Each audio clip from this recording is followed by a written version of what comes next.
This video will contain spoilers for Dragons Rising Season 3. If you haven't watched it and you don't want spoilers, click off now. So, I have just finished watching Ninjago Dragons Rising Season 3, and unfortunately I thought it was pretty mid.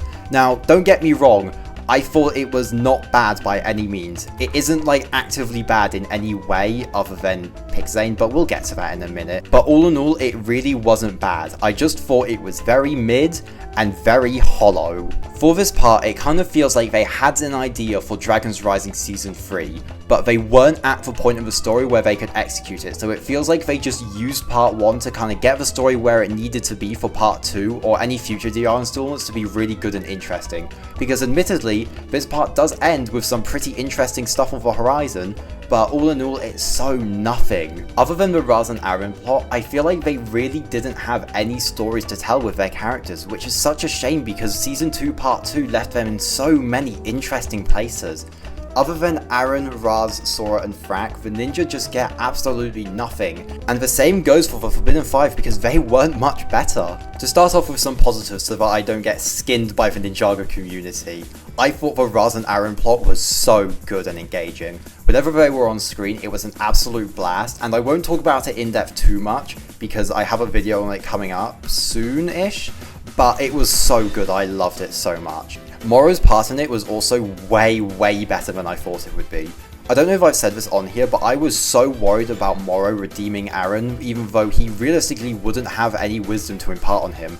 But honestly, the wisdom he did impart on Arin here was really good. I was so worried they were going to draw a very flimsy parallel between Moro and Arin about leaving their masters for another for true strength, but no, Moro actually had such a good bit of wisdom to impart on Arin about how masters are important, and I think it really helped the Ras and Arin dynamic. Genuinely, the Arin plot here was really good, and I thought they handled that amazingly. Except for one weird bit at the end, which I'll talk about in a bit. And Ras here is great as usual. Getting lore that his hammer is a fucking Source Dragon icon is so cool, man. I was genuinely not expecting that at all, but oh my god, it's awesome. I'm also really curious as to what's up with his tribe, because they might all be dead with the way he's phrasing it, and the ninja has something to do with it. Like, we got little tidbits of Ras lore here, and I think that's awesome, because we haven't gotten anything yet. What we got was so cool, and I'm so excited to see how they explore it in the future, and I really hope they do, because admittedly, we haven't gotten much yet, and I would have liked to get a lot more of this part than we did. It's such a shame too, because what we got was genuinely the most engaging part of the season, and it would have been so much better to get more of that, instead of the ninja fighting for Forbidden 5 for like 10 episodes straight. I still really like what we got here, don't get me wrong, I would have just liked much more of it, because it's really the only really engaging part of this whole season for me. I will say though, I'm not a huge fan of the fact that Ras lied to Arin about his parents being dead. The whole reason their dynamic is so interesting is because Ras tells Arin the truth and he gives him results. It really rubs me the wrong way that Ras lied to him about his parents being dead just to manipulate him into helping him undo the merge. Like, that isn't something I'm a huge fan of for now, but I guess if they change that or like do interesting stuff with it in part 2, it could work, but as of right now, that kind of rubs me the wrong way. To briefly touch on the ninja, I thought they were completely fine. They didn't do much interesting, and none of them really moved forward. I really don't have a lot to say on them as a team. It's such a shame that they've just kind of dropped Lloyd's master arc and his anxiety storyline, because he doesn't do anything, he's kind of just generic leader. They had 2 amazing storylines going for him in Season 2, and they've just seemingly dropped both of them. Neither his anxiety story or his master story are pushed forward in any significant way, and that sucks, man. Nia's Jay story was completely fine. Jay being at the monastery again at the end of part 1 does set up some really interesting stuff for part 2, and I'm really excited to see where they take his arc, but they didn't push Jay forward at all. They didn't capitalize on his hatred towards Ras now that, you know, he got abandoned by him.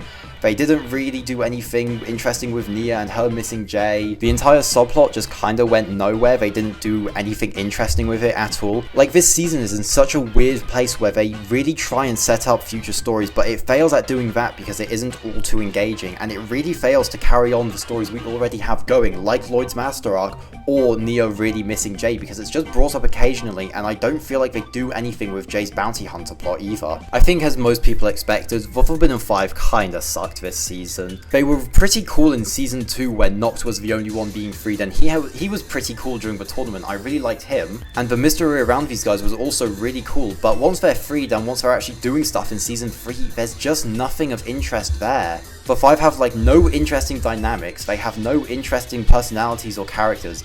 They kind of just find Blaze to set Thunderfang free and that's it, really. These guys really are just like mini overlords that just fight people and that's it. They're so boring. I think they're easily the worst Dragons Rising villains, and it's such a shame that we spent so long on them and the ninja when they don't move forward or do anything interesting for 10 episodes. Like, why is the Ras and Arin subplot the most engaging and interesting part of the season? And the main plot is just boring fetch quest that doesn't feel like it goes anywhere character or dynamic wise. The character stuff they did do with Sora and Arin was so good though. The way their friendship was really explored and how they really only had each other since the merge was so well done in my opinion. Having an entire episode dedicated to Sora and Arin's friendship was such a good idea, and it really puts the emphasis on how it really is those two against the world. It's what they set up in episode 1 and I'm really glad they're still going through with it even after they've joined the ninja. Like, I'm really glad that Sora is empathetic with Arin and that she really wants to be with him. Unfortunately, her joining Arin and Ras at the end of the season felt very little, but like, there wasn't a lot building up to that, unfortunately. I think you can tell they really tried to with episode 8, and there are pieces there. There are a lot of really interesting pieces for Sora to join Arin, but I feel like they just didn't build up to it enough, and I don't feel like there's enough drive for Sora to join Ras and Arin just yet, because she doesn't even know what they're trying to do. Speaking of the end of the season, it really let me down if I'm being honest. After 10 whole episodes, I really don't feel like the status quo has changed all that much. They almost did something really interesting by Lloyd's not having his soul anymore, but they immediately dropped that. Jay's back with the team, which is cool, but again, they haven't really built up to it in any interesting ways. And the only major status quo shift is Sora being with Arin and Ras, which isn't all that built up to.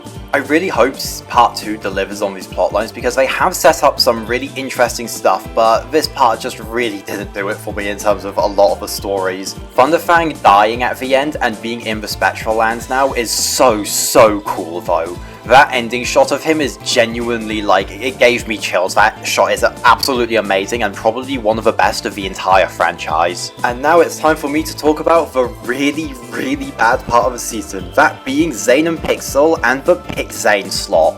Now, Zane and Pixal, especially Pixal, Pixal was never a well-written character. Let's just get that out of the way first. Pixal has never been good. She was never good. She has an extremely, like, bad dynamic with Zane, and anything that's like moderately interesting about her character is just tied back to Zane. She is incredibly boring, she does nothing of interest, and they didn't stop with this part. She continues to be really boring, uninteresting. She has nothing interesting outside of like cute moments with Zane, who we'll get to in a minute. But yeah, I didn't like Pixel. I don't think she needs to come back. She was pretty worthless this part, unfortunately. I don't have anything to say on her. She sucked as usual, unfortunately. As for Zane, his characterization actively pissed me off. He was written so poorly that it's insane that they messed him up so badly. The line about him being weird for dancing with birds just completely misunderstands his early character when he was spiritually in tune with the world and had this unique sense and perception on it. That isn't weird. Being different doesn't make you weird, and you shouldn't be othered by the narrative because of it. They have just completely messed Zane up. There's genuinely no hope for Zane. I'm kind of at a loss for words. This part was supposed to fix him, and he just got worse. He keeps getting worse, and I think we need to accept as a fan base that Zane is never going to be good again. He has been a washed character for years, and he is going to remain a washed character for years because the writers unfortunately just do not understand him. I absolutely love what Doc and Kevin have done with Ninjago Dragons Rising so far, for the most part, but unfortunately I just don't think they know how to write Zane, and they don't understand how to write him well.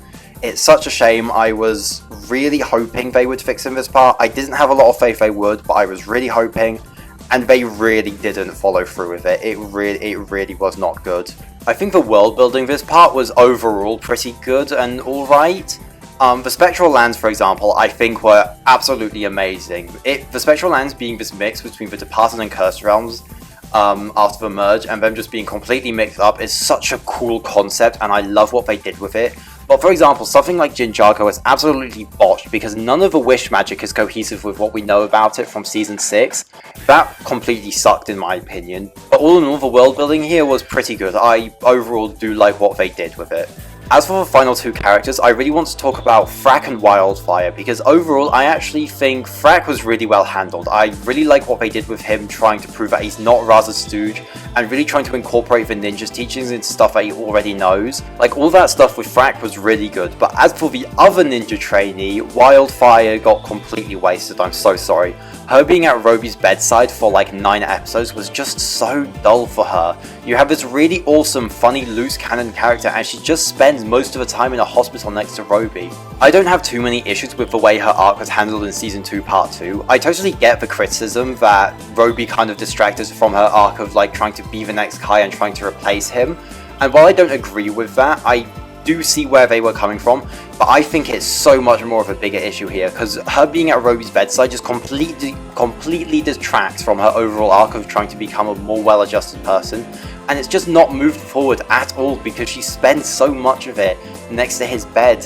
Why would you do this to Wildfire? She's so funny and compelling, and it's such a shame to see her just get shafted so she can be next to Roby for 10 episodes. All in all, I thought this part of Dragons Rising was pretty mid. It wasn't bad by any means. I don't think they ruined any stories. Like, I'm not going to start Doomer posting over it, because realistically, they can so easily fix the problems with it by just continuing to move the story forward more than this part did. But all in all, this part just felt really nothing to me other than the really compelling Ras and Arin plot, and I'd probably give it like a 6 out of 10. It was pretty mid overall. Not bad, but just a bit mid. Anyways, that's all from me from this video. I'm very sorry if I haven't said my points in the best way possible. I didn't make a script for this, I kind of want to just talk about the season since I just finished watching it. But thank you all so much for watching up till the end. It really means so much to me that you guys watch my videos as much as you do and that you really enjoy them. All the feedback I've gotten is really nice. So thank you all so much for that, and I will see you in the next one. Goodbye for now.